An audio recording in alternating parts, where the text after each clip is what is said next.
တ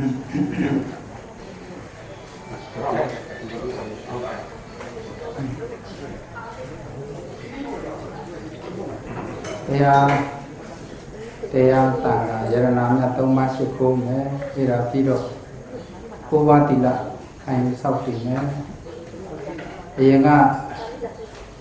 ဘာလို့သင်္ကန်းကတ်ခဲ့ပြီးသားပုဂ္ဂိုလ်လည်းရှိတယ်လို့နောက်မှကတ်တဲ့ပုဂ္ဂိုလ်တွေလည်းရှိတယ်အဲ့တော့အတူတူပဲအာယုပြုပြီးတော့ထပ်ပြီးတော့ကတ်ပြီးသားပုဂ္ဂိုလ်လည်းပဲထပ်ပြီးတော့လိုက်ဆိုမကတ်သေးတဲ့ပုဂ္ဂိုလ်လည်းပဲထပ်ပြီးတော့လိုက်ဆိုဘာလို့သင်္ကန်းကတ်ပြီးတော့မှတရားဓမ္မဟောကြားပြီးတော့ကျောင်းကြီးဆက်ချပွဲပြီးခဲ့တဲ့တောင်းကြီးဆက်ချပွဲဒါတွေအားလုံးပေါင်းစုပြီးတော့ညကောင်းမှုကိုအမြတ်တမ်းပေးလို့မယ်ဒီခုချိန်ကစပြီးတော့ရရနာမြတ်သုံးပါးကိုကိုးကြရအောင်ဟောကာသဆုကြ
ဝါဒနာတိလိစ္ဆနိစ္စဝုဒ္ဓပသာယိနောသတ္တရောဓမ္မဝုဒ္ဓံတိအာယုဝနောဒုက္ခမလာဥယေရှိခိုးတဲ့ရှိခိုးတိုက်ပူဇော်တဲ့ပူဇော်တိုက်ညာနုတဲ့ညာနုတိုက်တော်ယရဏတရားပနာမတက္ကိစ္စဂါရဝကုသိုလ်ကံစေရနာဘဝဘဝတန္တရာမစရယနေ့ချိန်ထိတိုင်အောင်မပြေမအပ်သောကာယကံစုဝစီကံစုမနောကံစုတို့ဖြင့်ဘုရားတရားတန်ခါအမိအဖဆရာသမားတို့အားပြေမာကျุလွန်ခဲ့ရင်လည်းပဲထိုပြေတို့မှာပပျောက်ပါစေခြင်းအကျိုးမှာ၎င်းမပြေမမိစေကမူအသက်ရှိစွာအနာမေယံပေကံကြောင့်ကောင်းမှုမင်္ဂလာချမ်းသာဒုက္ခရပါစေခြင်းအကျိုးမှာ၎င်းယနေ့ယခုဝဲဘုရားပြိဋိဘံဆံတော်မူပြီးတဲ့နောက်ပိုင်းသာသနာအဖြစ်2555ခုတို့ရောက်ခဲ့ပြီဘုရားပွင့်တော်မူတဲ့45ဝါနဲ့ပေါင်းမယ်ဆိုရင်2600တို့တွင်နေ့အဖြစ်ရောက်ခဲ့ပါပြီထို2600လွန်ခဲ့သောနှစ်ကယနေ့ယခုအချိန်ဒီဓမ္မစัจ जा ဘောဓနာသုတ်တံကိုဟောခဲ့သောနေ့ဒီနေ့မြတ်ဖြစ်၍ဘုရားပွင့်ပွင့်ခြင်းဟောတာတရားဖြစ်တဲ့ဖြင့်လူက9ယောက်ယမက18ကလေးနတ်ကအတင်ချေရာကျွတ်တန်းဝင်သွားကြတယ်အဲ့တော့ကြီးကျယ်များပြားတဲ့ပုဂ္ဂိုလ်ဒီကျွတ်တန်းဝင်သွားတဲ့နေ့ကိုမြင့်မြတ်သောနေ့ဖြစ်တဲ့အတွက်ကြောင့်ဓမ္မစက္ကဘောဓနာသုတ်တံလို့ဓမ္မစัจ जा နေလို့အဲ့လိုဥဒ္ဒပြရခဲ့တယ်ဒါကြောင့်ယနေ့ယခုဒီလည်းပဲနေလူနေမြကောင်းမြတ်သောအချင်းကားတမယဝယ်ဓမ္မစัจ जा ဘောဓနာသုတ်ဟောတော်မူသောနေ့ကိုအကြောင်းပြုပြီးတော့ကောင်းမှုဒုပြုကြတဲ့ဝါစုသင်္ကန်းကလူတန်းကြခြင်းတစောင်းများကိုဆောက်လို့ရသာသနာအတွက်ကိုလူတန်းကြခြင်းကျောင်းကံတို့အားသာသနာတော်ပြုကြခြင်းဒီဟုသောဆွမ်းပန်းအားလုံးကုသိုလ်ကောင်းမှုတွေကိုအကြောင်းပြုပြီးတော့ရေစက်အနုမောဒနာပြုကြမယ်နေဖြစ်သောကြောင့်ဤကဲ့သို့ဘုရားယရဏတရားယရဏသံဃာယရဏယရဏမြတ်သုံးပါးတို့အား အယုအသေးအလေးအမြတ်လက်ဆုံးမို့၍ရှိခိုးပူဇော်ဖုံမျောမှန်းလျှော့ကရောရာခြင်းဒီဟုသောကုသိုလ်တာပနာမတက္ကိစ္စခါရဝကုသိုလ်ကံစေရနာဧကုသိုလ်ကံစေရနာတို့ကြောင့်မိမိခန္ဓာ၌ဖြစ်ပေါ်တတ်သောဘေဒန္တရယံတွဲတွဲဟုသည်မြတို့တိကင်းစင်လင်းပါ၍ဘေခသိယံခသိယံတရခသိကြောင့်ကြာခသိဆိုရင်ခသိပြဝါရခသိတို့မှကင်းငြိမ်းသည်ဖြစ်ရသာလျက်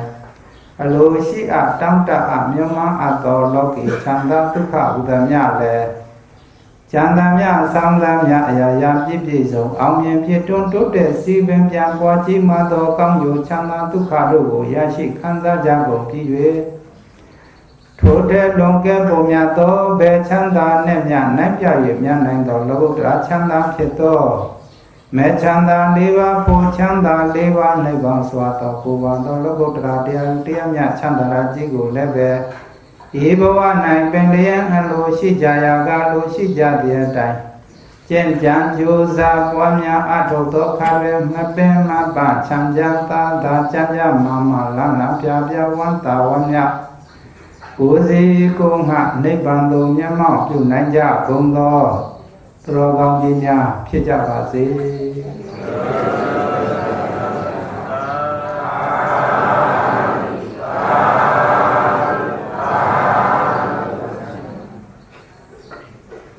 သူတော်ကောင်းတို့ငဝေငါတိလကိုဝါဆောက်တည်ကြရအောင်အာဘန္တေသေတရဏေနသဟနဝေင္ကတံပနာကတံဥပောတထတိလံမယသာမိအနုကံကတဝါဣလံဒေထမေဗန္တေဒုတယံပိအံဗန္တေဣတရဏေနသဟနဝေင္ကတံပနာကတံပောတထတိလံမယသာမိအနုကံကတဝါဣလံဒေထမေဗန္တေတတေယံပိအံဗန္တေဣတရဏေနသဟနဝေင္ကတံပနာကတံပောတထတိလံမယသာမိအနုကံကတဝါဣလံဒေထမေဗန္တေယမဟာဗရမိတံဝတေထနမောတတ္တဗဂဝတောအရဟတောသမ္မာသမ္ဗုဒ္ဓတ္တ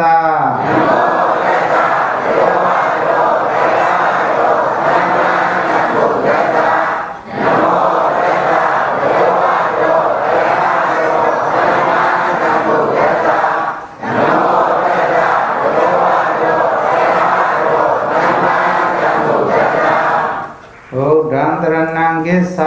မိဓမ္မံတရဏံကိသာမိသံဃံတရဏံကိသာမိဘုဒ္ဓံတရဏံကိသာမိဓမ္မံတရဏံကိသာ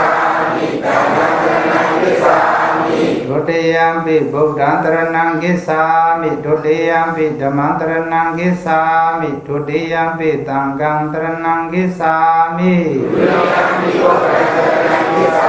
မိဒုတိယံပိဓမ္မံတရဏံကိသာတတေယံပိဗုဒ္ဓံတရဏံကိသာမိတတေယံပိဓမ္မံတရဏံကိသာမိ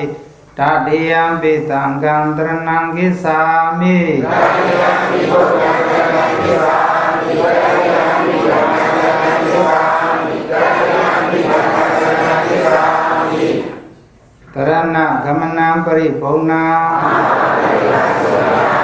အာနာတိပါဒဝေရမဏိသိက္ခာပဒံသမာဓိယာမိအာနာတိပါဒဝေရမဏိသိက္ခာပဒံသမာဓိယာမိအာဒိဏဒါနာဝေရမဏိသိက္ခာပဒံသမာဓိယာမိအာဒိဏဒါနာဝေရမဏိသိက္ခာပဒံသမာဓိယာမိ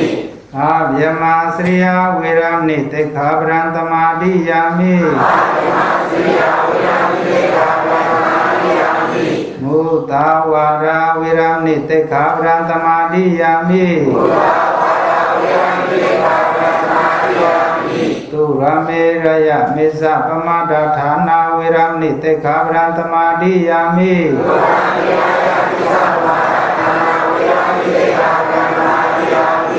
ဝိကာလဘောဇနာဝေရမိတေခာပရံသမာဓိယာမိနေသဟေတဝါဒိတဝိတုကဒါသနာမာလာကန္ဒဝိလေပနာဓာရဏမန္တနာ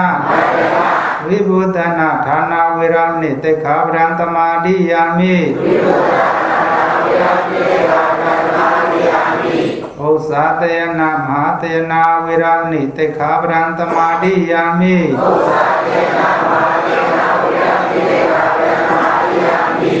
မေတ္တာသဟဂတေနစေတတာဘဝပါဏဗုတေတုပရိတဝါဝိဟာရသမာဓိယာမိမေတ္တာသဟဂတေနမေတ္တာနဲ့တကဝါဖြစ်သောမေတ္တာနဲ့ရှင်သောစေတတာစိတ်ဖြင့်သဗ္ဗပါဏဗုတေတုအလုံးစုံသောသတ္တဝါပေါင်းတို့ကိုပရိတဝါမေတ္တာဖြင့်ပြန့်နှံ့စေ၍မေတ္တာလွှမ်းခြုံ၍ဝိဟာရနေထိုင်ခြင်းကိုမာဓိယာမိကောင်းမွန်စွာသောက်တည်ကျင့်သုံး၍နေထိုင်ပါမည်ရှင်ဖျားဣဒံမေတိတံနိဗ္ဗာနတ္တသစ္စယောဟောတုတေတရဏေနတဟနဝေင္ကသံပါဏကတံဘောတရသီလဓမ္မတာရုကံကတဝဓမ္မအပမတေနသံပတေသာ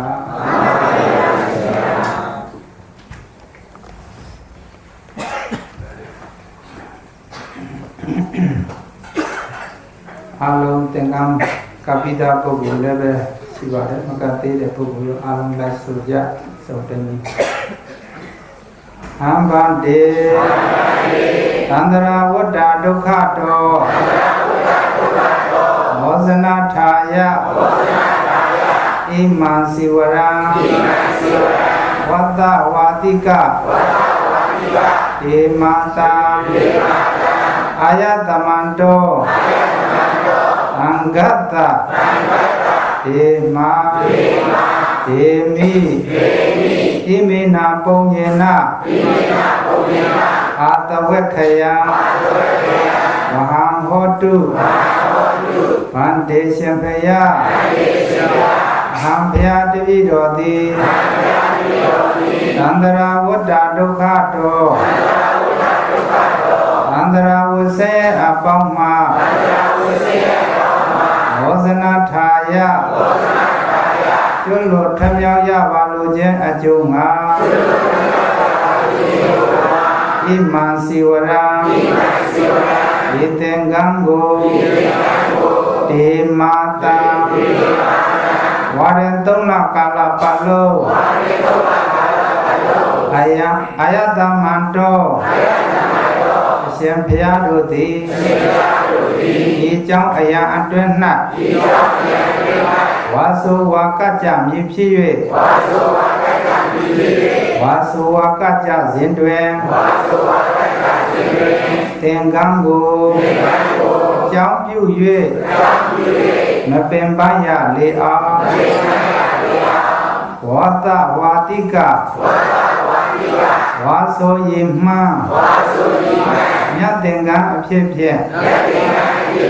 မိုးရေကံသင်္ကန်းအဖြစ်ဖြင့်အာယတမန္တောအရှင်ဘုရားတို့အား သံဃာကုနေသံဃာဂုံကျေးဇူးကိုအာယုံပြု၍ဒေမဒေမိလူရန်ကြပါကုန်၏လူရန်ပါ၏အရှင်ဘုရားဤသို့လူရန်စက္ကာယသောစီဝရဌာနဤကုသိုလ်သည်အာတဝေခယအာတဝတ္တယလေးပါးတို့ဤသုံးရာဖြစ်သောဉာဏ်နိဗ္ဗာန်ကိုရပါစေသာရောက်ပါစေတည်းသာ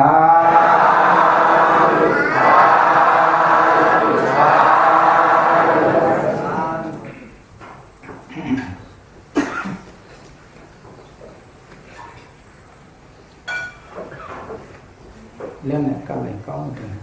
တဲ့နော်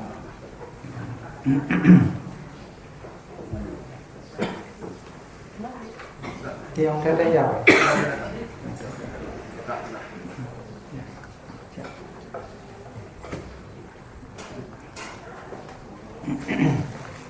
မြတ်စွာဘုရား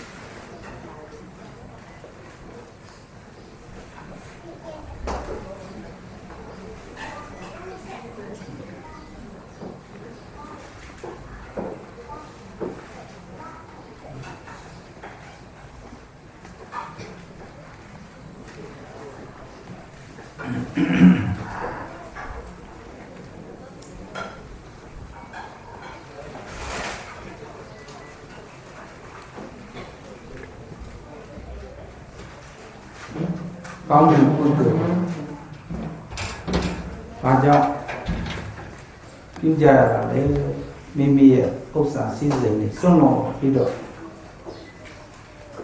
မိမိရဲ့ဥစ္စာစည်းစိမ်တွေကိုစွန့်လွတ်ပြီးတော့ကောင်းတဲ့ပုဂ္ဂိုလ်တွေဘာကြောင့်ပြုကြတာလဲလောကကြီးမှာစစ်စစ်ပေါက်ပေါက်ရှားပြီးတော့မေးကြမယ်ဆိုရင်ဘဝတဲကအနိတ္တာရထုတ်ယူမယ်ဆိုရင်ဒါနကုသိုလ်ရဲ့သီလကုသိုလ်ရဲ့ဘာဝနာကုသိုလ်ရဲ့ဒီသုံးပြားကိုရအောင်ယူခြင်းဟာအနိတ္ထုတ်ယူရခြင်းဖြစ်တယ်ဒါနကုသိုလ်တွေသီလကုသိုလ်တွေဘာဝနာကုသိုလ်တွေမပြုဘဲနဲ့ဥစ္စာစည်းစိမ်တွေကိုမစွန့်လို့ဘဲနဲ့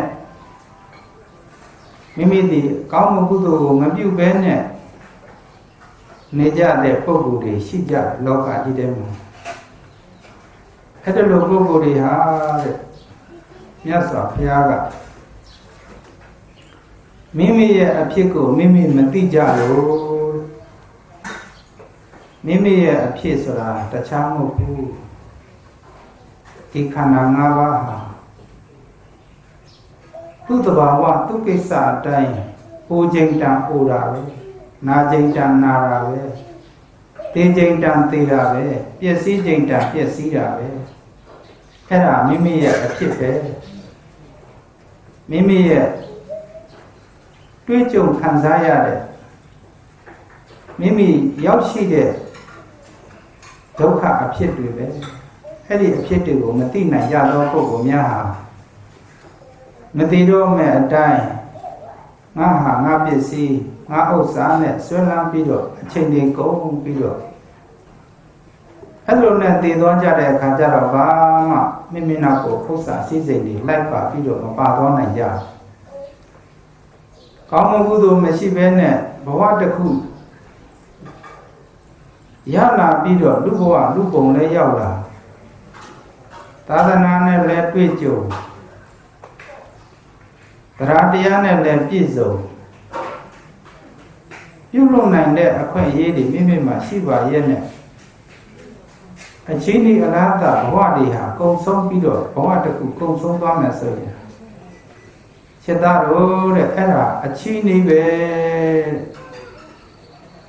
လူပုံလူဘဝရောက်လာပြီးတော့ဘာမှအကျိုးမများဘူးဘာမှမဖြစ်ထွန်းဘူး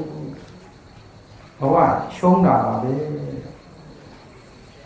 ဒါကတော့ဘုန်းကြီးတို့တွေရဲ့ဘဝဒါကတော့တွေရဲ့ဘဝဟာမြဲတဲ့ဘဝလားမမြဲတဲ့ဘဝလား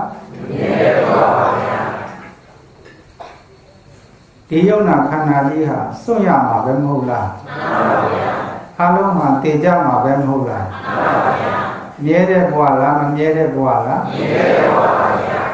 မမြဲဘူးခိုင်မာတဲ့ဘဝလားမခိုင်မာတဲ့ဘဝလားခိုင်မာတဲ့ဘဝပါဗျာတည်ကြတဲ့ဘဝလားမတည်ကြတဲ့ဘဝလားတည်ကြတဲ့ဘဝပါဗျာဒီတော့ဘဝဟာယာယီလေးပဲဘာမှမကြဘူးဘဝတစ်ခုရှိကအဖိုးတွေဘွားတွေဘိုးဘေးပြီးပဲနေရွှေ90မျိုး90အမျိုးတွေတော့မရှိခဲ့ဘူးလားရှိပါဘူးဗျာဒါပေမဲ့ပြောနိုင်သေးလားနာမည်နဲ့တိကျပြောနိုင်ပါဘူးဗျာဘာဖြစ်သွားကြတာလဲဒီဆုံးပြောက်ွယ်သွားကြတာပဲမဟုတ်လားမှန်ပါဗျာမမြဲတဲ့လောကကြီးမမြဲတဲ့ဘဝကြီးမမြဲတဲ့တန်ត្រာကြီးထဲမှာခဏတပြုတ်ကလေးရလာကြတယ်အဲ့ဒီရလာတဲ့ခဏတပြုတ်ကလေးမှာမိမိကဘဝကိုတန်ဖိုးရှိစွာအသုံးချသွားကြရဲ့သာသနာနဲ့ကျုံတဲ့အခါကောင်းမှုကုသိုလ်တွေဒါနသီလဘာဝနာတရားတွေကိုအားထုတ်သွားရဲ့ရရှိထားတဲ့မမြဲတဲ့ဘဝကနေပြီးတော့အမြတ်အစွန်းတွေကောင်းမှုရသွားသောပုဂ္ဂိုလ်ဒီအမြတ်အစွန်းမဖြစ်သွားဘူးလားဖြစ်သွားပါဘူးတန်ဖိုးမရသွားဘူးလားမရပါဘူးတန်ဖိုးရသွားမယ်အမြတ်ဆုံးလည်းဖြစ်သွားမယ်တန်ဖိုးကြီးစွာရမယ်ဒါကတော့ခန္ဓာ၅ပါးတော့မြဲတဲ့ခန္ဓာမဟုတ်ဘူးနော်မြဲတာကကံကမြဲတယ်မြဲတာကဘာမြဲတာလဲနိဗ္ဗာန်မရမီစကြာကံနဲ့ပယ်တယ်မို့ကံချေလေရခံရမယ်နိဗ္ဗာန်မရမီစကြာကံနဲ့ပယ်ကံပို့လို့လူဘဝရောက်တယ်ကံပို့လို့နတ်ဘဝရောက်တယ်ကံပို့လို့ဗြဟ္မဘုံရောက်တယ်ကံပို့လို့ငရဲဘုံရောက်တယ်ကံပို့လို့ပြိတ္တာဘုံရောက်တယ်ကံပို့လို့တိရစ္ဆာန်ဘုံရောက်ကြတယ်ဒီ32ဘုံနဲ့ပဲဟာကံနဲ့ပဲလို့ခေါ်တယ်32ဘုံဒီဘာနဲ့ပဲလဲကံနဲ့ပဲပါဗျာဒါတော့ကံချေလေရတတ္တဝါတွေမခံရဘူးလားခံရပါဗျာဘယ်သူချေလေတယ်လဲကံချေလေပါဗျာအေးသူချေလေတဲ့သူစီးခြင်းနဲ့သူစီရင်တဲ့အတိုင်းကိုရရှိခံစားရတယ်အဲ့ဒါကိုသင်္ခါရလို့ခေါ်တယ်ပြုပြင်စီရင်ပေးတာဘာခေါ်တယ်လဲသင်္ခါရပါဗျာအဲ့တော့ကံသင်္ခါရကံလည်းသင်္ခါရပဲသင်္ခါရလည်းကံပဲဟုတ်လားအဲ့တော့30ဘုံဒီကံနဲ့ပဲကံချေလေရမှာနေကြတဲ့တ attva တိုင်းသားတွေဟာကုသိုလ်ကံကောင်းလို့ခုသာသနာနဲ့တွေ့ကြတယ်နော်ကုသိုလ်ကံကောင်းတဲ့အတွက်ကြောင့်ကုသိုလ်အာတုကုသိုလ်ကိုသိခွင့်မရဘူးလားရပါဗျာသန္တရာကျင်လေကြတယ်ဆိုတာကိုသိခွင့်မရဘူးလားရပါဗျာသာသနာနဲ့တွေ့လို့နော်သာသနာနဲ့မတွေ့ရင်မကြုံရင်သိခွင့်မရဘူးဟုတ်လားအဲ့ဒါဒီပဲလေကံနဲ့ပဲကံချစ်လေကြတတ္တဝါတွေရရှိခံစားကြတာဒါကြောင့်မို့အဲ့ဒီကံတရားတွေကိုဘယ်သူတွေဖန်တီးတယ်လဲလို့ဆိုရင်ဟောနတ်မြတ်မာတွေဖန်တီးတာဟုတ်ရဲ့လားဟုတ်ပါဘူးဗျာမိမိကိုယ်တိုင်ဖန်တီးကြတာဘယ်သူတွေဖန်တီးတာလဲမိမိကိုယ်တိုင်ဖန်တီးတာ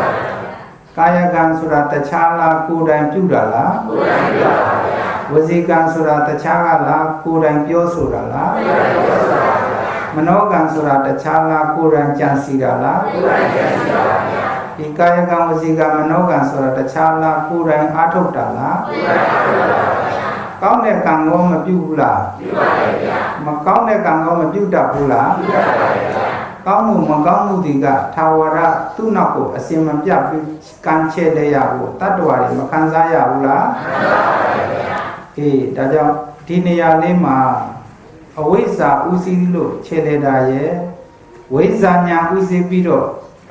ချဲ့လဲတာရဲ့နှမျိုးရှိသွားတယ်နော်မှန်ပါဗျာအဝိဇ္ဇာဆိုတာမသိမှုနဲ့ချဲ့လဲတာရမ်းလောက်တာကိုအဲ့ဒါကိုပြောတာနော်မှန်ပါဗျာကုသိုလ်လည်းမသိအကုသိုလ်လည်းမသိရမ်းလောက်တာကိုဘာခေါ်ရလဲအဝိဇ္ဇာချေလေတဲ့သင်္ခါရဟုတ်ရလားကုသိုလ်ဖြစ်အောင်မိမိဒီ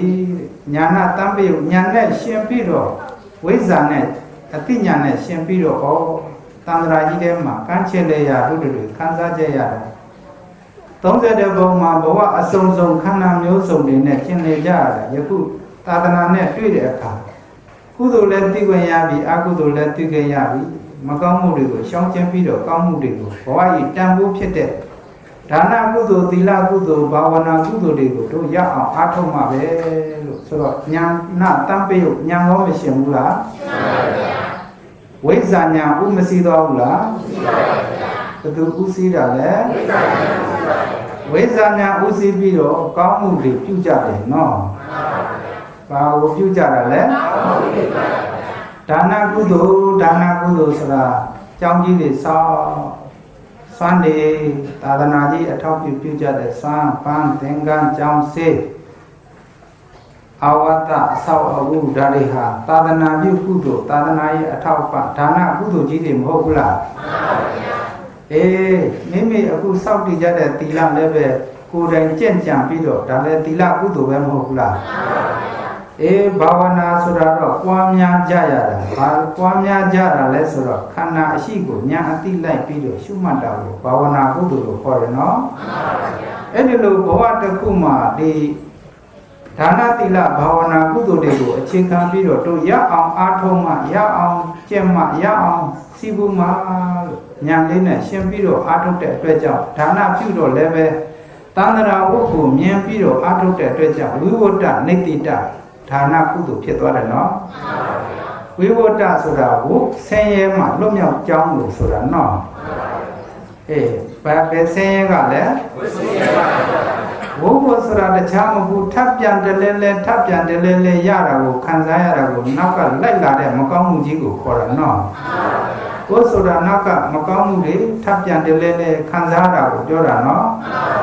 အဲ့ဒါတခြားပြောတာလားသိကြရတာလားသိကြရပါဘူးအဲ့ဒါအတေကောပြတ်ကြရလားပြတ်ပါဘူးဘဝအစင်မပြတ်နိုင်တဲ့၍ထပ်ပြန်အတေကောမကြုံကြရဘူးလားကြုံပါဘူးထပ်ခါလိုက်နေတာတခြားလားအတေလားအတေပါဗျာအဲ့ဒါဟာဝတ်ဆိုင်တာဝတ်မိတာပေါ့ဟုတ်လားအဲ့ဒီလိုခန္ဓာဝတ်တန္တရဝတ်ကြီးကလွတ်ချင်တဲ့စိတ်ကိုဝိဝတ္တနိတိတာဒါနကုသိုလ်သီလစောင့်ပြန်တဲ့ဝိဝတ္တနိတိတာသီလကုသိုလ်ဘာဝနာပွားပြန်တော့လေဝိဝတ္တနိတ္တိတာဘာဝနာကုသိုလ်လို့အဲ့လို၃မျိုးဖြစ်သွားတယ်နော်ဥတေတာကဝိဇ္ဇာညာဥသိပြီးတော့ပြုလုပ်တာကိုအဲ့ဒါကိုသင်္ခါရလို့ခေါ်တယ်နော်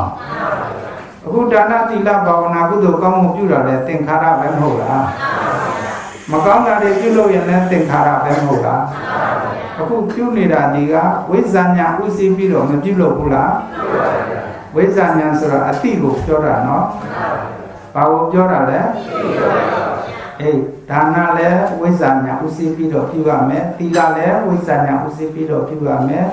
ဘာဝနာလည်းဝိဇ္ဇာညာဥသိပြီးတော့ပြုရမယ်အဲ့ဒါကြောင့်အဝိဇ္ဇာ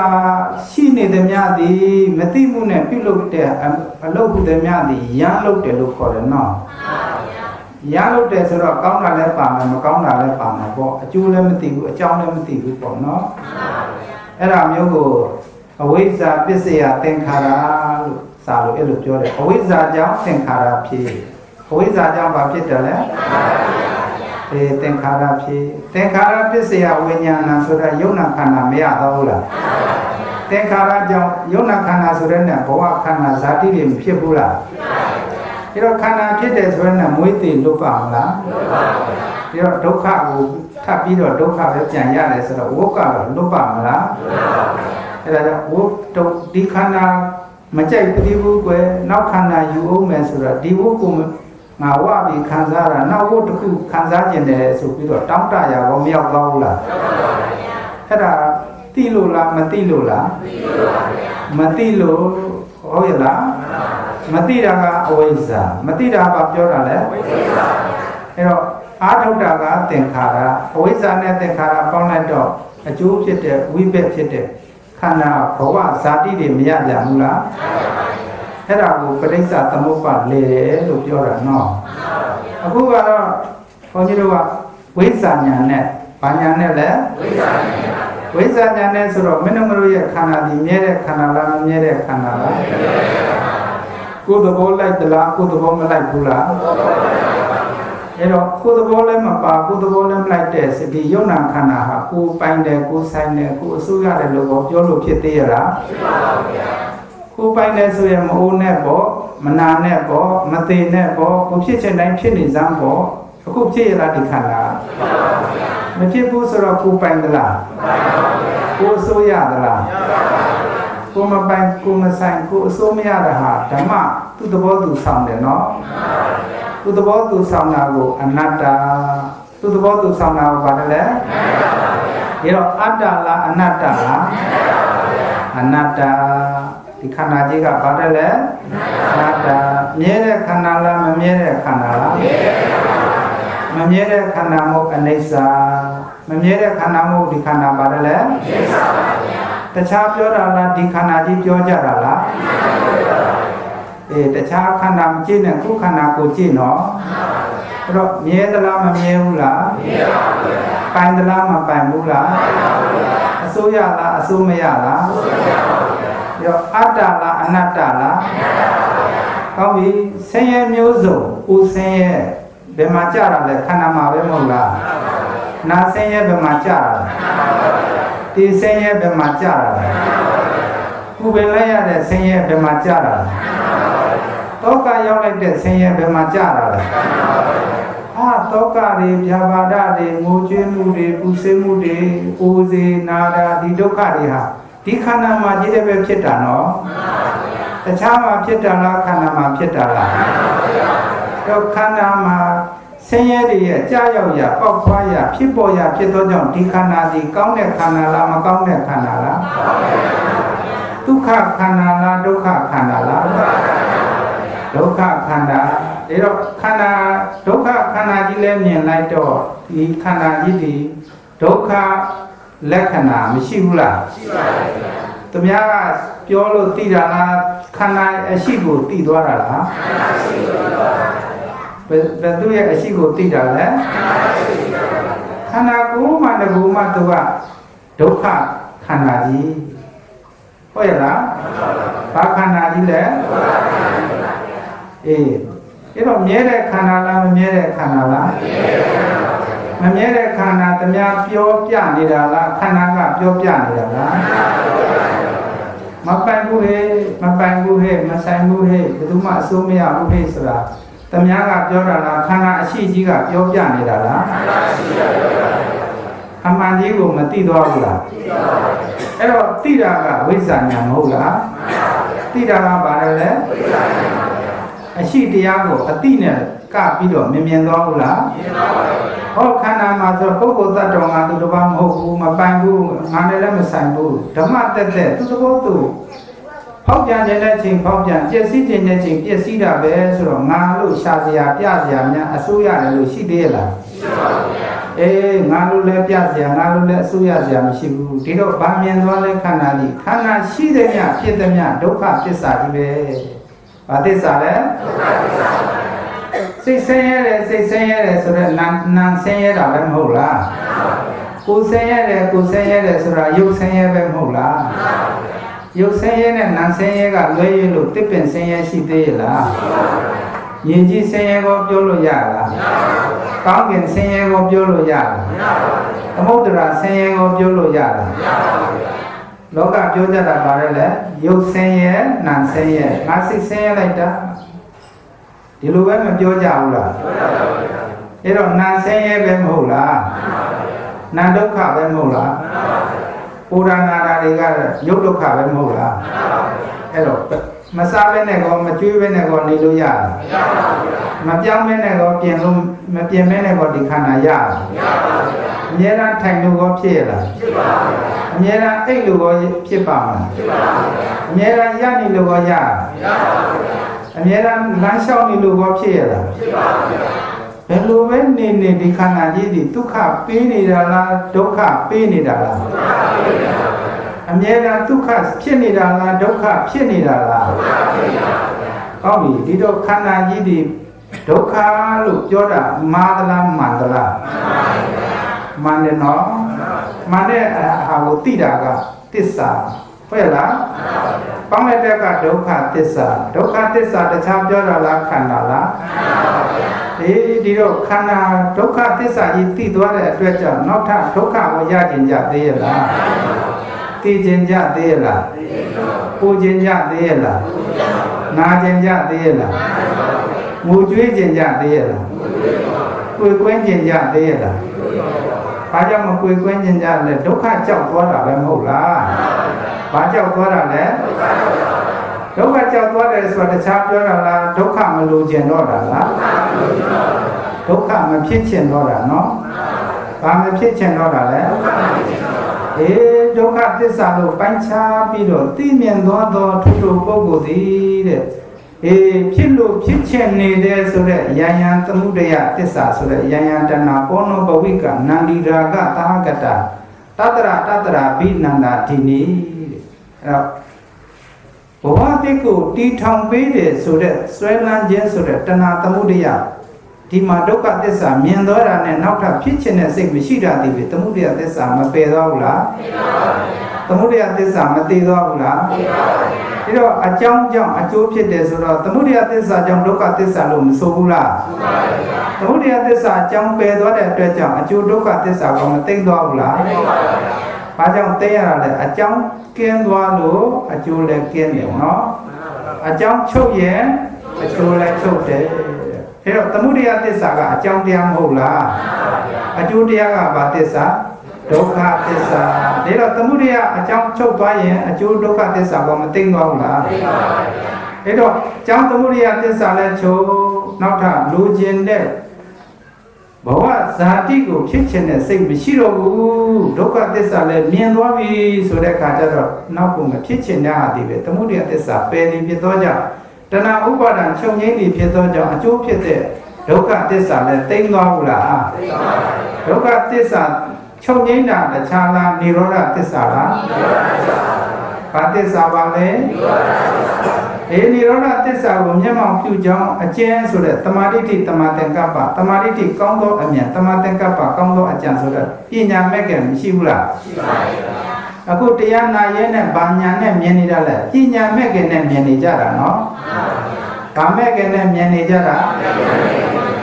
တခြားကိုမြင်တာလားခန္ဓာအရှိကိုမြင်တာလားတခြားကိုသိတာလားခန္ဓာအရှိကိုသိနေတာလားဘာနဲ့သိတာလဲပညာနဲ့သိတယ်ဝိဇ္ဇာညာနဲ့သိတယ်ဟုတ်ရဲ့လားမဲ့ကင်7ပါးနဲ့ပြောတော့မဲ့ကသစ္စာထဲမှာပညာမဲ့ကင်နဲ့တမာတိဋ္ဌိတမာသင်္ကပ္ပနဲ့မြင်နေတယ်သိနေတယ်နော်သိတော့ခုနကလိုဒုက္ခမလိုချင်တော့ဒုက္ခဖြစ်ကြောင်းတရားသမုဒယသစ္စာလို့တကားလို့ဆိုခဲ့တယ်မဟုတ်လားအဲ့တော့ဒုက္ခဖြစ်ကြောင်းတရားသမုဒယသစ္စာကိုသိတော့မပယ်တော့ဘူးလားပယ်တာတခြားလားသမုဒယသစ္စာကိုလားအဲ့တော့သမုဒယသစ္စာအကြောင်းပယ်လိုက်တော့အကျိုးဒုက္ခသစ္စာချုပ်ငြိမ်းသွားတာပေါ့ဟုတ်ရဲ့လားဒုက္ခချုပ်တာတခြားလားនិရောဓသစ္စာလားသစ္စာ၄ပါးနဲ့ပေးရတာဗျာလူရတာတန်းကြတာစွန့်လို့ရတာဟုတ်ရဲ့လားအခုဒါနပြုကြတဲ့အကြောင်းစွန့်လို့လူတန်းခွဲကြီးပေါ့မိမိရဲ့ဥစ္စာစီစိန်တွေကိုစောင့်လို့ပြီးတော့လူတန်းကြခြင်းပြီးဝုကလွတ်ချင်ကြလို့ပဲမဟုတ်လားဝုဆိုတာဆင်းရဲတွေထပ်ပြန်တလဲလဲရောက်တာကိုဝုလို့မဆိုဘူးလားဦးဆင်းရဲပါတယ်လေနာဆင်းရဲအေးဆင်းရဲကျွေးနေရတော့ခန္ဓာရှိတော့ကျွေးမွေးမနေရဘူးလားတက်တာရရလားမရပါဘူးတဏှာနဲ့ပြီးရလားပြီးပါပါဗျာတနေ့နဲ့ဟောပြီးရလားပြီးပါပါဗျာတနေ့နဲ့ဟောပြီးရလားပြီးပါပါဗျာတဘွားလုံးလည်းမဟုတ်လားမှန်ပါဗျာသူ့ကိုရှာဖွေကျွေးမွေးရတဲ့ဟာမဆင်းရဲဘူးလားဆင်းရဲပါဗျာအဲ့ဒါကျွေးဆင်းရဲပဲဟုတ်ရလားမှန်ပါဗျာရှာဖွေစုဆောင်းကျွေးမွေးပြုပြင်ဒါတွေဟာမွေးဆင်းရဲတွေပဲဟုတ်ရလားမှန်ပါဗျာဒီတော့ချမ်းသာပဲရှိရလားရှိပါဗျာကျွေးဆင်းရဲမွေးဆင်းရဲဒီတော့ကိုယ်ဆင်းရဲနာဆင်းရဲသိဆင်းရဲကျွေးဆင်းရဲမွေးဆင်းရဲပွဲဆင်းရဲတောကဆင်းရဲဖြာပါဒဆင်းရဲကြီးပဲလို့ခန္ဓာကိုညာနဲ့သိလိုက်တဲ့အခါကျတော့ဟာခန္ဓာရမှာကြောက်စရာကြီးပဲလို့မမြင်တော့ဘူးလားမြင်ပါပါဗျာအဲ့တော့ခန္ဓာကြောက်စရာကြီးပဲဆင်းရဲပဲလို့မြင်တာဒီတခြားလားဒုက္ခသစ္စာကိုပိုင်းခြားသွားတာလားဒုက္ခသစ္စာကိုပိုင်းခြားတာပါ အဲ့ဒါကိုဒုက္ခသစ္စာပရိညာယဘာလဲပရိညာကပိုင်းခြားတာဒုက္ခကဆင်းရဲတာသစ္စာကမှန်တာဆင်းရဲအမှန်တရားကြီးကိုပိုင်းခြားပြီးသိတာကိုဒုက္ခသစ္စာပရိညာယလို့ခေါ်တယ်နော်အဲ့ဒီဉာဏ်နဲ့မြင်ပြီးတော့မှမိမိတို့ကဒါနပြုကြရမှာနော်အဲ့တော့လူချမ်းသာနာချမ်းသာလူခန္ဓာနတ်ခန္ဓာတွေလူကျင်ကြသေးလားဘာကြောင့်မလူကျင်တာလဲဘာသစ္စာမြင်လို့လဲဒုက္ခသစ္စာမြင်လို့ခန္ဓာဟုသမျှသည်ဒုက္ခတွေပဲဒုက္ခတွေထပ်ပြန်တလဲလဲရတာဒီဝတ်ဆိုင်တာဝတ်မိတာပဲဝတ်ပုံကြီးပဲဝတ်တန္တရာကြီးပဲလို့အပြစ်ကိုမြင်သွားသောကြောင့်အဲ့လိုဆွဲလန်းခြင်းနဲ့တဲ့ခြင်းတတ်မဲ့ခြင်းတောင်းတခြင်းမျောလင့်ခြင်းဆိုတဲ့ချမ်းသာတွေကိုတောင်းတတယ်ကာမချမ်းသာတွေကိုတောင်းတတယ်ဆိုတာသမုဒိယသစ္စာပဲမဟုတ်လားအဲ့ဒီသမုဒိယသစ္စာကိုမပယ်တော့ဘူးလား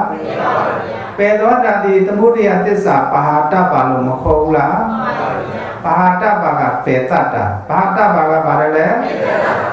ဘာသစ္စာကိုလဲသမုဒိယသစ္စာကိုပယ်တတ်ရမှာဘာသစ္စာကိုပယ်တတ်ရမှာသမုဒိယသစ္စာပယ်တတ်တော့အကြောင်းပယ်လိုက်တော့အကျိုးဒုက္ခသစ္စာချုပ်ငြိမ်းရမှာမရှိဘူးလားရှိပါရဲ့အကြောင်းကင်းရင်ကျိုးကင်းတယ်အကြောင်းချုပ်ငြိမ်းရင်အကြောင်းကဘာသစ္စာသမုဒိယသစ္စာအကျိုးကဘာသစ္စာဒုက္ခသစ္စာဒီတော့အကြောင်းကင်းလိုက်တဲ့အတွက်ကြောင့်အကျိုးဒုက္ခသစ္စာချုပ်ငြိမ်းရာကនិရောဓသစ္စာဖြစ်မသွားဘူးလားဘာသစ္စာនិရောဓသစ္စာအဲ့ဒီនិရောဓသစ္စာကိုသစ္စာ၄ပါးသိကြောင်းအကျင့်ဒီကမေဃသစ္စာဘာသစ္စာလဲသမာဓိတိသမာသင်္ကပ္ပကောင်းသောအမြင်ကောင်းသောအကြံကောင်းသောနှလုံးသွင်းပေါ့နော်အခုတရားနာနေကြတာကောင်းတဲ့နှလုံးသွင်းလားမကောင်းတဲ့နှလုံးသွင်းလားအမှန်ကိုနှလုံးသွင်းနေတာပဲမဟုတ်လားအရှိကိုနှလုံးသွင်းနေတာပဲမဟုတ်လားအမှန်နဲ့အရှိတွေကဒုက္ခတွေပဲမဟုတ်လားနောက်လိုချင်ကြသေးရဲ့လားဘာမလိုချင်တာလဲဒုက္ခမလိုချင်တော့တာဒီတော့အကြောင်းကင်းသွားတဲ့အတွက်ကြောင့်အမှန်တရားတွေကိုရှုနေမြင်နေခြင်းဒီပဲလေမေဃသစ္စာစိုက်နေပြီဖြစ်သောကြောင့်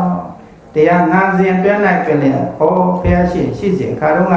ဒီလိုသစ္စာလေးပါးတရားနာရဲနဲ့တရားနာပြီးတဲ့အဆုံးမှာသောတာပတ္တိမဉ္ဇဉ်လေးရကြတယ်လို့ဘုရားဟောတဲ့ဒေသနာမှာမရှိဘူးလားရှိပါရဲ့အခုလည်းပဲဒီသစ္စာတရားကိုမြင်ပြီးတော့ဒါနပြုကြရမှာနော်သောတာပန်ဖြစ်သွားရင်လည်းဝမ်းသာတာပေါ့သောတာပန်မဖြစ်တော့မှပဲသစ္စာမြင်ပြီးတော့ဒါနပြုဘာပြုရမှာလဲသီလစောင့်တည်ဘာဝနာပွားပေါ့ဟုတ်လားအရေးကြီးဆုံးတရားကဘာလဲသစ္စာ၄ပါးဒါသိမြင်ဖို့အရေးကြီးတယ်နော်အဲ့တော့ဘောဓိညာဏတတဲ့ဘာလဲသစ္စာ၄ပါးကိုသိမြင်နိုင်သောဉာဏ်ဤအကြောင်းအထောက်ပံ့ဖြစ်ပါစေဖေဟာဒီလိုအာရုံပြုပေါ့နော်ဘယ်လိုအာရုံပြုရမှာလဲသိမြင်နိုင်သောအကြောင်းအထောက်ပံ့ဖြစ်ပါစေဖေဟာအခုနာနေကြပြီတရားသစ္စာ၄ပါးတရားဟုတ်လားဒီတရားမျိုးကိုဘုရားပွင့်မှကြားခွင့်နာခွင့်ရတာနော်တခြားနေရာမှာရှိဘူးဒီတာမျိုးကဟုတ်ရဲ့လားသစ္စာ၄ပါးတရားကဘုရားပွင့်မှနာခွင့်ကြားခွင့်ရပါသည်ဟုတ်ရဲ့လားဒါကြောင့်ဒါနကောင်းမှုပြုတဲ့နေရာမှာမြဲသောဂတိရှိတယ်ဆိုတော့ကောင်းမှု9မျိုးဘယ်နှမျိုးရှိတယ်လဲယေတံပနာကုလနံတေနေတရဏာနိပိစသီလာနိသာဧကာတရကပတ္တံဧကပက္ခိကံဧကဝါတောဧကဝတ္တဝတိကံဧကပောက္ခရဏီဣမာနိပုညာနိနိဗ္ဗာတပုညာနိဝန္တိသောတာပန္နာတရိတာနေဝဝန္တိယေတံပနာကုလနာအကျဉ်မျိုးကောင်းကောင်းမျိုးကောင်းသမီးတို့ဒီနိတရဏနိတရဏဂုံ၃ပါးမြဲဆွဲခြင်းသည်၎င်းတရဏဂုံ၃ပါးမြဲဆွဲတဲ့ပုဂ္ဂိုလ်သည်၎င်းပိစသီလနိစာ၅ပါးသီလကိုမကြုံမပေါအောင်ကောင်းစွာစောင့်ရှောက်သောပုဂ္ဂိုလ်သည်၎င်းဧကတလကဗတ္တံဧကတဘာသောပုဂ္ဂိုလ်အားတလကဗတ္တံစာယိတံမဲချ၍တန်ခပတ္တဆွမ်းတကြိမ်တစ်ခါကိုပေးလို့ရသောကောင်းမှုသည်၎င်းဧကပက္ခိက La sang tepeka, la zon tepeka telama napeka sidi dodwe sengaya ko deje sengaya ko deje tangara do a sang alu dana do pelu ya do kamu di laga eka wata watika waso yimang tanga do a siwara dana waso de ka shen bia lo itengan ko yong ye tong sang no ja ba bia loတထဲသောသင်္ကန်းကိုဆက်ကလူတန်းရခြင်းဒီ၎င်းဧကပောက္ခရဏီရေတွင်ရေကံပါဏိယဒါနဥဒကဒါနတို့ကိုရေတွင်တူး၍လူတန်းခြင်းရေကံတဲ၍လူတန်းခြင်းဒီ၎င်းဧကဝတ္တဧကအာဝါတောကျောင်းဆောင်၍လူတန်းခြင်းဒီ၎င်းဣမန္တိပုံညာနိဤခုနှစ်မျိုးသောကောင်းမှုတို့သည်ကနိဗ္ဗာန်ပုံညာနိမြဲသောကောင်းမှုရှိပါပေ၏သောတာပန္နတရိတာနေဝသောတာပန်တို့နှင့်မခြားတမှုလားရာသည်ရှိပါပေ၏သောတာပန်တို့ဟာတည်ပြီးတဲ့နောက်ကိုအပယ်လေးပါမရောက်ဘူးတဲ့သောတာပန်များတည်ရင်ငရဲတိရစ္ဆာန်ပြိတ္တာကမလွတ်ဘူးလားသောတာပန်နဲ့တူတယ်ဆိုရင်ဒီကောင်းမှုခုနှစ်မျိုးရှိတဲ့ပုဂ္ဂိုလ်ကိုအပယ်လေးပါးကမလွတ်ဘူးလားဒါကြောင့်မို့ကျောင်းဆောက်လို့လူဒန်းတာဆွမ်းလူဒန်းတာသင်္ကန်းလူဒန်းတာသာသနာပြုကြတာအားလုံးပါလည်းပဲသာသနာကိုပြုနေကြသည်ဖြစ်သောကြောင့်နိဗ္ဗာန်ပုံညကောင်းမှုတွေအတိအကျရကြတာပဲမဟုတ်လားအဲ့ဒါမိမိလူဒန်းတဲ့နိဗ္ဗာန်ပုံညကောင်းမှုခုနှစ်မျိုးသည်တဲ့ညာနာတံပယုညာနဲ့ရှင်းပြီးတော့ပြုလို့အားထုတ်ကြမယ်ဆိုရင်နိဗ္ဗာန်ကိုရောက်ကြပါလေတန္တရာဝဆဲမှာလွတ်မြောက်ကြပါလေဘဝဂရမိကဘဝနောင်အိမ်ဆိုတဲ့ဘဝကိုတောင်းတပြီးတော့မလုံးနဲ့ဟုတ်လားဘဝဂရမိကလူချမ်းသာနတ်ချမ်းသာဆိုလူချမ်းသာတော့တောင်းတတော့လူဘဝချမ်းသာလေးပဲကြံရမှာပေါ့ဟုတ်လားနတ်ဘဝချမ်းသာတော့တောင်းတတော့နတ်ဘဝချမ်းသာတယ်ပဲဟိုဘက်ကိုဆက်မရောက်တော့ဘူးပေါ့နော်မြမဘဝချမ်းသာတော့တောင်းတရင်မြမဘဝတော့ तू ကမြဲပါမမြဲတာဟုတ်အဲ့ဒီတည်းပဲရတတ်နေမှာပေါ့နိဗ္ဗာန်ချမ်းသာတတ်အောင်ဘာချမ်းသာတတ်အောင်လဲဘာကြောင့်နိဗ္ဗာန်ချမ်းသာတယ်လဲလို့ဆိုတော့ဒီဘက်နယ်ပယ်ကဒုက္ခနယ်ပယ်ကြီးကိုနော်နိဗ္ဗာန်ကျတော့အမတချမ်းသာမြိုက်ချမ်းသာလို့ခေါ်တယ်သူ့မှာတောကတွေမရှိဘူးငိုကြွေးမှုတွေမရှိဘူးပူဆွေးမှုတွေမရှိဘူးအိုစရာမရှိဘူးနာစရာမရှိဘူးသိစရာမရှိဘူးထာဝရခိုင်မြဲသောထာဝရတည်တတ်သောထာဝရမဖောက်ပြန်သောအမတချမ်းသာဖြစ်သောကြောင့်ဘုရားယဟန္တာအရိယာသူမြတ်တို့ချီးမွမ်းအပ်တဲ့တရားလို့နိဗ္ဗာန်ဒီကချီးမွမ်းအပ်တဲ့တရားလို့ခေါ်တယ်နော်။ဒါကြောင့်အဲ့ဒီနိဗ္ဗာန်ဆိုတဲ့ချမ်းသာကိုအာရုံပြုပြီးတော့မိမိတို့ကောင်းမှုကုသိုလ်ကိုလူတန်းခြင်းလို့မှတ်ပါဟုတ်ရဲ့လား။အဲ့တော့လူတန်းတဲ့နေရာညာနာတမ်းပြုညာနဲ့ရှင်ပြီးတော့သစ္စာလေးပါးကိုမြင်ပြီးတော့လူတန်းကြဟုတ်ရဲ့လား။တခုရှိတယ်ကျောင်းလူတဲ့နေရာမှာလဲကောင်းမှုခုနှစ်မျိုးတိပိဋကမင်းကောင်းဆရာတော်ဘုရားကြီးကရေးစားပြီးတော့ပိဋကသုံးပုံနဲ့အနည်းထုတ်ပြီးတော့ရေးစားပြီးတော့ပူဇော်ထားခဲ့ရှာပါတယ်အဲ့ဒါဘုန်းကြီးတို့လည်းပဲဒီဟာလေးကိုနှလုံးသွင်းပြီးတော့ကြည်နူးစေရပေါ့မဟာတဏိကဝိဟာရကျောင်းတစောင်းအလူဆောက်လူသူတို့ကြည်ထူကဲဟုံကျိုးရဟံကိုကျမ်းဂန်ထောက်ချက်နေတမ်းဖွင့်တော်နတ်နဲ့လူနဲ့တန်တွေတွေ့၍လိုဝဲမတဆောက်အောင်ရ၏မထကျက်သည်ကူလီမလို့ကြောက်မှုမှန်ထန်ထိတ်လန့်စင်၏ချင်းသေးတေချာတားရဲ့များနဲ့ဖန်းစာကလူတော်သူဖုတ်ပြိတ်အစိတ်ထံပြန်ငွေနဲ့ကင်းကရှင်းရှင်းလိုရှောင်းကျိုးဆက်ကောင်း၏အေးလေကျမ်းစာမခံရတော့ဘူးဆိုတော့တမင်ဖြစ်เสียမရှိတော့ဘူးပေါ့ဟုတ်ရလားရှင်သေးတိကြအဲ့တော့တာရဲများနဲ့ဖန်စားကလူတောသူပုတ်ပြိတ်အစိတ်ထံပြန်ဆိုပုတ်ပြိတ်တာတစေမန်စာရက်ခတ်ဘလူးလူရဲ့စားတော့ဝါပါမဖြစ်တော့ဘူးတဲ့ဟုတ်ရလားအဲ့တော့ဆိုတော့ လူဘဝမှာကျင်လည်ကြမယ်ဆိုရင်ဒါတွေဟာတွေ့ရမှာပဲအပေလေးပါးကိုကြားနေတဲ့ပုဂ္ဂိုလ်ဆိုရင်ဒါတွေဟာကြွက်ဖြစ်ရင်တော်လကောင်းကြောင်စားခံရမှာပေါ့မွေးစားခံရမှာဖားဖြစ်တော်လကောင်းဒါတွေဟာဖြစ်မှာပေါ့အပေလေးပါးလို့သွားလို့ပေါ့ဟုတ်ရဲ့လားဒါကြောင့်ကြောင်ဆောက်တဲ့ကုသိုလ်ဟာကြီးမားတဲ့အကြောင်းပေါ့နော်အဲ့တော့ရှင်လိုရှောင်းကျိုးဆက်ကောင်းဤနောက်ဘဝပစ္စည်းမဝဲခုနကဲပိုအရတ္တဖို့ကိုမညိုးလွယ်ကရတိုက်စွာဤအဲ့တော့ဘယ်တော့မှအရဟတဖို့ကလွဲပြီးတော့တခြားကိုမရောက်ဘူးတဲ့မိမိရဲ့ဒီကောင်းမှု9မျိုးကျောင်းဆောက်တဲ့ထဲမှာလည်းပါတယ်ဒီမှာလည်းပဲကျောင်းဆောက်လူတန်းကြတဲ့ပုဂ္ဂိုလ်ဟာနိဗ္ဗာန်ကိုပဲမလွဲဧကရတယ်တဲ့အဲ့တော့တုတ်တန်တွေကိုထုတ်ပြန်ပြီးတော့ပြောမယ်ဆိုရင်ဇောတိကတထေးဆိုတာရှိတယ်ဘုရားရှင်ရှိစေကဒီဘဝမှာယဟန္တာဖြစ်သွားတယ်သူ့လောက်ချမ်းသာတာတထေးကြီးလေးဦးတို့တဲ့ဇောတိကတထေးဆိုတာဘုရားသာသနာမှာထင်ရှားတဲ့ပုဂ္ဂိုလ်ပဲမဟုတ်လား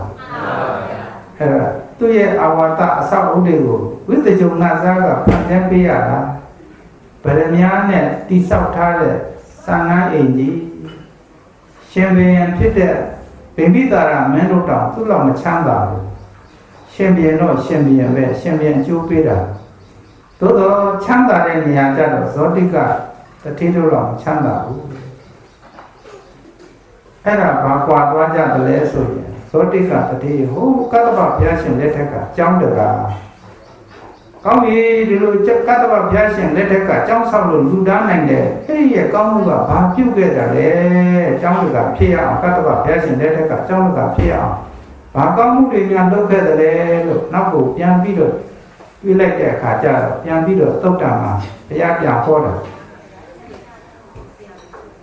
ဘဝတကုမှာတထေးဖြစ်ခဲ့လေတထေးပေါ့လေတထေးဖြစ်စဉ်ခါကကောက်ဆံဥတကိုအဲ့ဒါမှာလုံခဲ့တော့ကဘာတသိန်းပေါ့ကဘာတသိန်းကာလကဘဒုမုတ္တရမြတ်စွာဘုရားဆိုတော့ပွင့်တော်မူတယ်အဲ့ဒီအချိန်ခါတုန်းကကောက်ဆံဥတွေကိုလူတန်းခဲ့ဘူးတယ်တန်ဃာတော်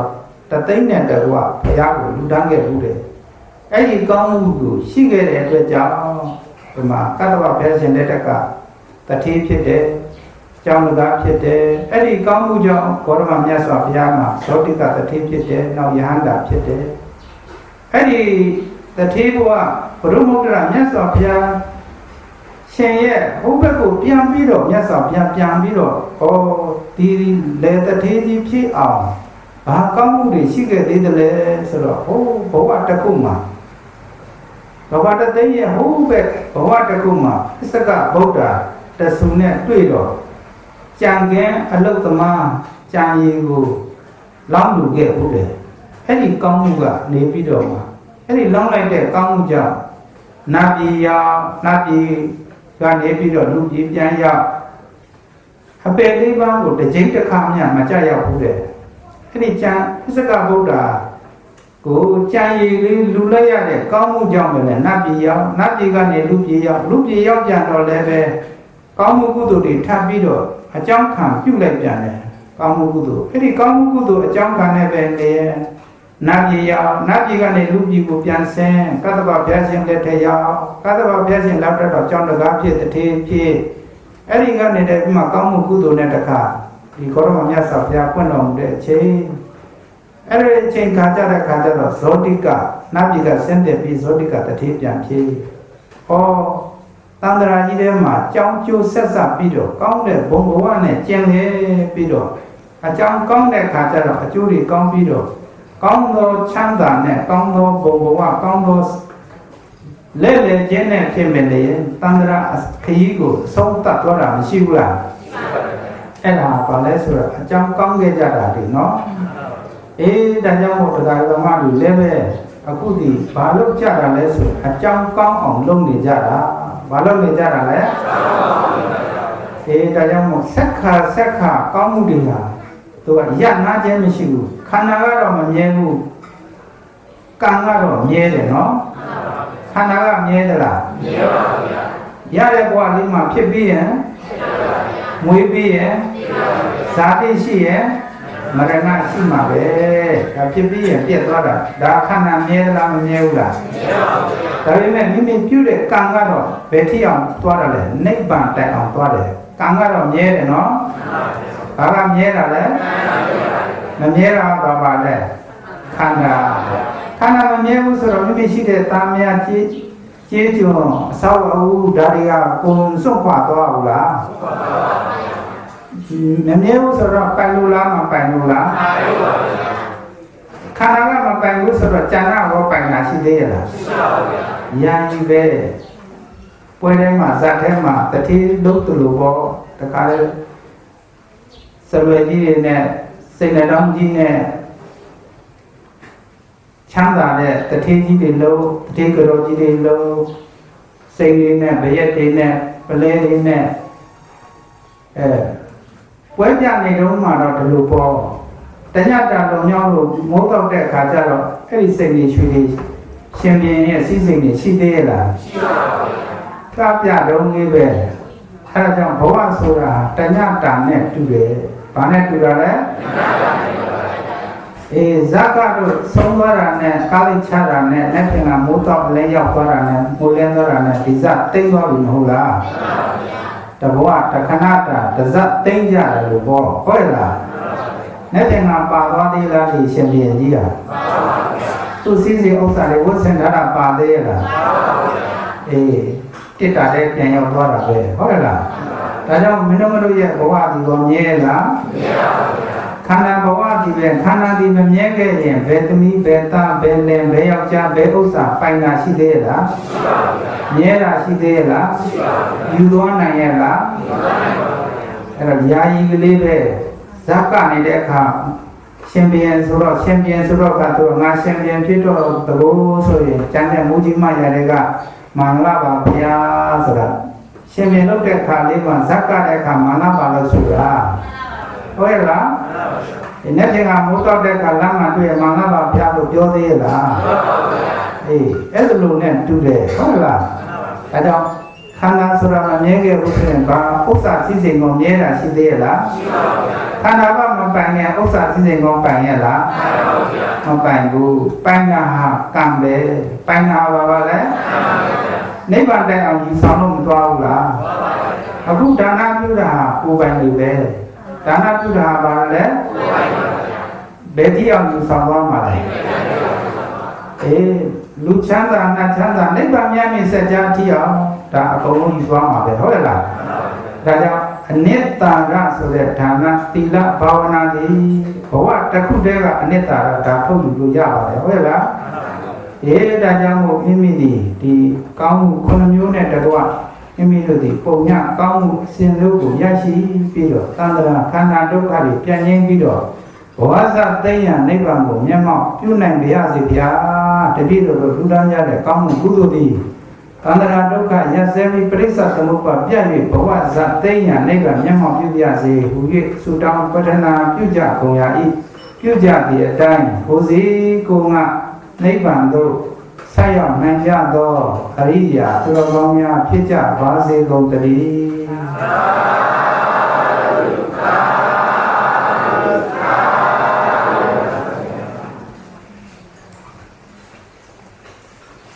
လိုက်ဆိုကြဆိုအားလုံးလိုက်ဆိုကြအရှင်ဘုရားဘုရားတပည့်တော်ဟုဘောဆိုထားသောဤယုံနာခန္ဓာသည်သံသင်္ခါရဒီဆောင်မှုကြောင့်ပင်လျင်ရရှိသောခန္ဓာအင်းကြီးပါဗျာဒီလောကတွင်လည်းသံသင်္ခါရအကြောင်းဓမ္မကြောင့်အကျိုးခန္ဓာရရှိခြင်းဖြစ်ပါသည်ဗျာ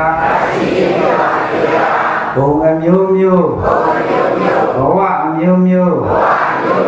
ခန္ဓာအမျိုးမျိုးတန်တန်မျိုးမျိုးတတ္တဝါမျိုးမျိုးတို့ရရှိခြင်းဖြစ်ပါသည်ဗျာ စေရနာကောင်းကြကုန်သောသူတို့သည်ကံကောင်းတွေကိုအားထုတ်ကြသဖြင့်အကြောင်းကောင်းသောကြောင့်အကျိုးကောင်းသောလူဘုံလူဘဝလူခန္ဓာနတ်ဘုံနတ်ဘဝနတ်ခန္ဓာယမဘုံယမဘဝယမခန္ဓာတို့ကိုအတိတိရရှိကြပါသည်ဘုရားစေရနာဆိုရုပ်ကြကုန်သောစေရနာညံဖြင်းကြကုန်သောသူတို့သည်လည်းပဲကံယုတ်ကံညံမကောင်းသောအကုသိုလ်ကံတို့ကိုဖန်တီးတည်ထောင်ကြသောကြောင့်အကြောင်းမကောင်းကြသောကြောင့်အကျိုးမကောင်းသောမရေဘုံမရေဘဝမရေခန္ဓာจิตตาဘုံจิตตาဘဝจิตตาခန္ဓာအတုတကေဘုံအတုတကေဘဝအတုတကေခန္ဓာတိဋ္ဌံဘုံတိဋ္ဌံဘဝတိဋ္ဌံခန္ဓာဤသို့ဒုက္ခတိဘုံဘဝသို့မိမိပြုလုပ်ခဲ့သောအကုသိုလ်ကံကြောင့်အကျိုးဝိဘက်ခန္ဓာတို့ကိုဘဝတို့ကိုဘုံတို့ကိုရရောက်ခြင်းဖြစ်ပါသည်ရှင်ဘုရားဘုဗ္ဗမတော်ကချုံငိမ်သောမျိုးစေ့တို့ကိုစိုက်ပျိုးလျက်ချုံငိမ်သောအပင်ပေါက်လျက်ချုံငိမ်သောအတိတို့ကိုတိပိတခဲသို့ခါဆတ်သောမျိုးစေ့တို့ကိုစိုက်ပျိုးလျက်ခါဆတ်သောအပင်ပေါက်လျက်ခါဆတ်သောအတိတို့ကိုတိပိတခဲသို့အကြောင်းကောင်းလျက်အကျိုးကောင်းကြပါသည်ဖျား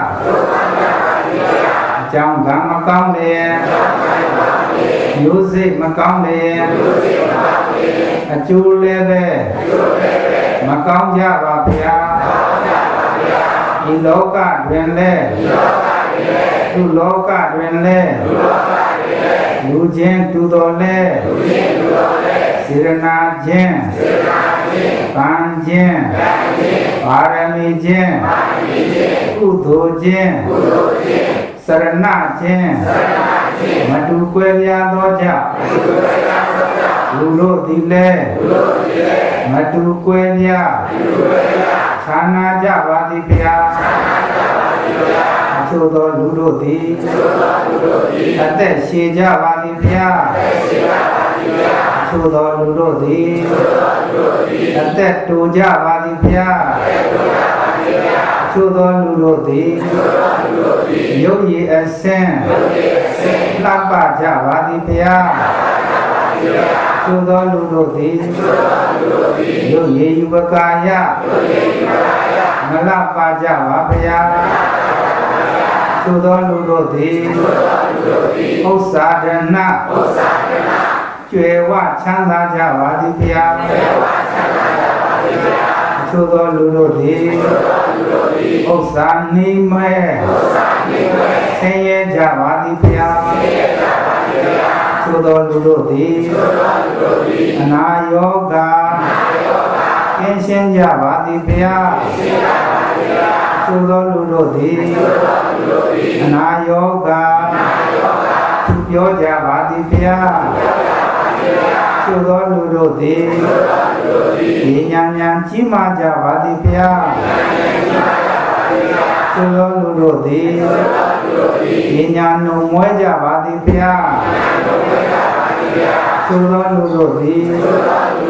အမျိုးမြတ်ကြပါသည်ဗျာသို့သောလူတို့သည်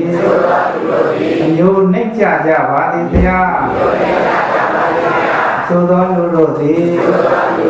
ဘုံကံကြီးမားကြပါသည်ဗျာသို့သောလူတို့သည်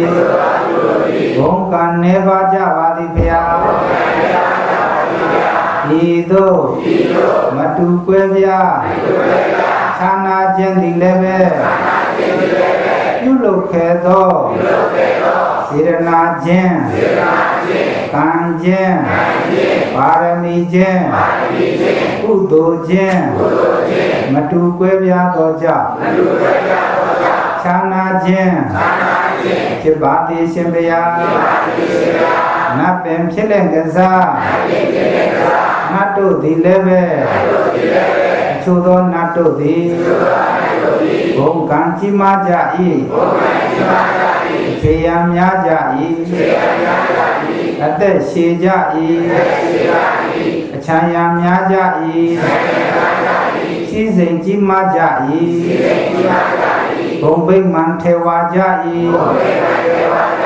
သို့သောနတ်တို့သည်ကဘုံဗိမာန်ကဲမဲ့ကြ၏ခြေရန်မရှိကြဘုံကံနေပါကြသည်ဤဒီကနတ်ပင်ဖြစ်တော်လည်းပဲပြုခဲ့သောပါရမီခြင်းကုသိုလ်ခြင်းစေရနာခြင်းစရဏခြင်းပါရမီခြင်းမတူကွဲပြားသောကြောင့်ဌာနာခြင်းရှိပါသည်ဗျာအဘေဘုံရောက်ကြကုန်သောအဘေဘုံသားတို့သည်လည်းပဲတဘုံနဲ့တဘုံ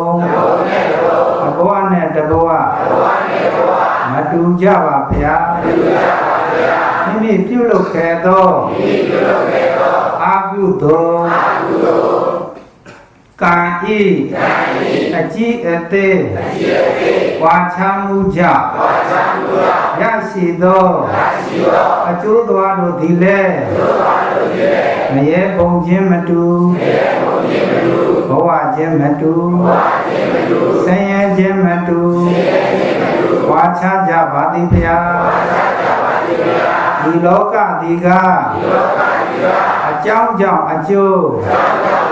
ဆက်ဆက်သောနိယာမဓမ္မကြောင့်ကျိုးဆက်ဆက်သောပရိစ္ဆသမုပ္ပါဓမ္မတွေကြီးပါဗျာဒီ30ဘုံဒီကခန္ဓာနေပေအိုသေးမလွတ်သောဖြစ်ပြမလွတ်သောမွေးသေးမလွတ်သောဒုက္ခနေပေဖြစ်၍ဝုဘဝဝုခန္ဓာဝုတန္တရာဝုမျိုးဝုတိုက်ဝုနေပေဖြစ်သောကြောင့်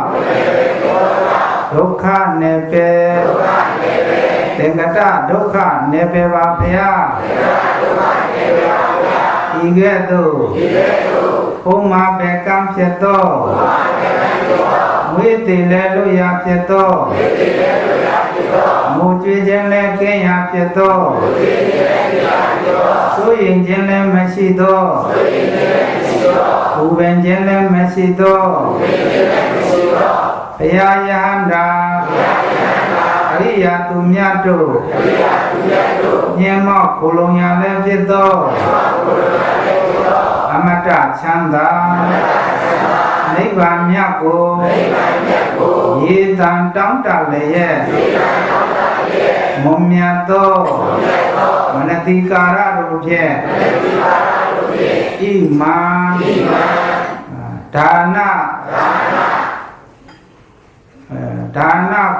ဒါနဂုံကျေးဇူးတို့ကိုအာယုံပြုသောအဖြစ်ဒါနဂုံရဲ့မြင်ရှိသောဤဆန်းစားကြောင်းကိုသာသနာတော်ကြီးအား စေရနာသုံးတံဖြင့်မေမောမှုမရှိပဲဆွန့်လွတ်သောစိတ်ဖြင့်ဥစ္စာဒနာတို့ကိုဆွန့်လွတ်လျက်ဆောက်တီဆောက်ခါသာသနာအဆောက်အအုံသာသနာပြုကြပါသည်ဖရာဤကဲ့သို့နိဗ္ဗာန်ရည်မှန်း၍ဇီဝရဒါနသင်္ကန်းအလူ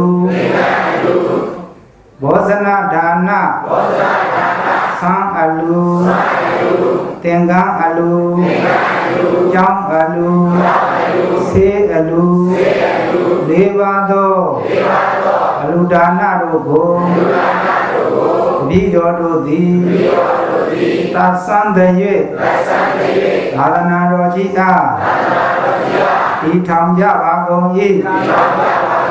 သာသနာပြုကြပါကုန်၏သာသနာပြုရသောဤကုသိုလ်သည်အရဟတမေအရဟတဖို့၏ယောက်ျောင်းရကြောင်းအကြောင်းအထောက်အပံ့ကောင်းမှုတို့ဖြစ်ပါစေရှင်ဘုရားပြုခဲ့သောဒါနကုသိုလ်သီလကုသိုလ်ဘာဝနာကုသိုလ်ကုသိုလ်ပေါင်းစုညကောင်းမှုကိုကျေးဇူးကြီးမားမိခင်ဖခင်တို့ကိုအစာထား၍ကိုယ်ဆောင်နာအိမ်ဆောင်နာတောဆောင်နာတောင်ဆောင်နာကျောင်းဆောင်နာဇေဒီပထိုးဆောင်သောနာသာသနာဆောင်နာကဘာဆောင်နာအစရှိသောနတ်တို့အား၎င်းဘဝသန္တရာကတောဆက်ခဲ့ဘူးသောမိဟောဖဟောဆွေဟောမျိုးဟောညာရီမေတ္တငါအပေါင်းတို့အား၎င်းအထက်ဘဝအဝေစီဒီလာထုတ်ခြင်းမကြံကျွင်းအောင်32ပုံသင်လေကြကုန်သော